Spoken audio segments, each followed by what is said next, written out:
Many workers hear that Gulf countries ban recruitment fees and assume that means nobody can legally charge them anything. But migration usually involves two sets of rules at the same time: the country you are going to and the country you are leaving from. That second part matters because most Asian origin countries do not fully ban recruitment fees. They set a legal maximum instead. Think of it like a price ceiling.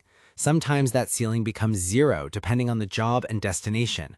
So the most important number is not what an agent says is normal, it is the official limit from your own country. Start with the Philippines. Under rules now enforced by the Department of Migrant Workers, agencies can usually charge up to 1 month of basic salary from the approved contract. But there are two major exceptions. Domestic workers pay zero, and workers going to countries that do not allow charging workers also pay zero. That includes Gulf states. So, a Filipino worker going to Saudi Arabia, Qatar, or the UAE should not be paying a placement fee at all. And even where a fee is allowed, it cannot legally be collected before the contract is approved. India works differently. Recruiting agents must be registered with the Protector General of Emigrants, and workers can check the list themselves on emigrate.gov.in. Current embassy advisories say registered agents cannot collect more than 30,000 rupees plus GST in service charges. But older ministry guidance uses a different formula, so the practical rule is simple: get receipts for every payment and confirm the current limit with the nearest Protector of Emigrants office before paying anything. Also, agents cannot legally work through sub-agents. If a middleman in a village wants cash with no paperwork, that alone is a warning sign. Pakistan's system is unusually specific. The Bureau of Immigration and Overseas Employment publishes a detailed fee schedule online. Through a licensed promoter, the total official amount is around 22,200 rupees. Direct employment is lower, so if someone demands 3 or 4 times that amount and calls it standard, you already know there is a problem. Nepal has the free visa, free ticket policy for Malaysia and all 6 Gulf states. The employer is supposed to pay for the visa and plane ticket. Agencies can charge a service fee of no more than 10,000 rupees and only in certain conditions. Workers still pay some government-related costs like insurance and orientation, but if a Nepal worker heading to Qatar is told to pay separately for the visa and flight, that directly conflicts with the policy. Bangladesh sets destination-specific ceilings through BMET.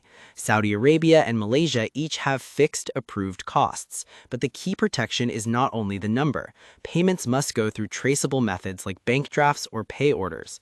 Cash in an envelope gives you no proof later. Indonesia takes another approach. Under Indonesian law, many categories of migrant workers are supposed to have zero-cost placement, including domestic workers, caregivers, plantation workers, and fishing crews. In theory, those costs belong to the employer. In practice, workers still need to confirm whether their exact job category is covered. Now comes the difficult part. The law is not the same as reality. The International Labor Organization found that workers in some countries still pay recruitment costs equal to more than a year of income before they even leave. Globally, billions of dollars are extracted illegally from migrant workers through these fees. That gap is not because workers do not know how migration works. It is because enforcement is weak. But knowing the legal numbers still matters, because without the official benchmark, you can't identify the overcharge in the first place. Generally, workers can legally be asked to pay for things like passports, police clearances, welfare fund contributions, and capped service charges where those are allowed.